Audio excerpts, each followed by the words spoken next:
O'zbek shou-biznes olamidan shoshilinch tezkor xabar. Taniqli qiziqchi va so'z ustasi Shukrullo Isroilov bugun tongda. Assalomu alaykum hurmatli tomoshabin do'stlar, kanalimiz sahifasiga xush kelibsiz. O'zbek hamda jahon shou-biznes olamida sodir bo'layotgan eng tezkor va qaynoq yangiliklarni o'tkazib yubormaslik uchun like hamda podpisatsiya tugmachalarini bosib qoldirishni unutmang.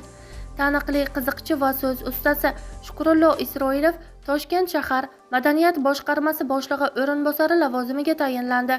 Bu haqida uning administratori ma'lum qilgan. Shukrullo Isroilov 1970-yil 14-yanvarda Toshkent shahrida tug'ilgan. U bolaligida musiqa maktabining rubob sinfida tahsil olib, turli tanlovlarda g'olib bo'lgan. Keyinchalik sharqshunoslik va iqtisodiyot universitetlarida ta'lim olgan. San'atkor ijodiy faoliyatini 1982-yilda boshlagan.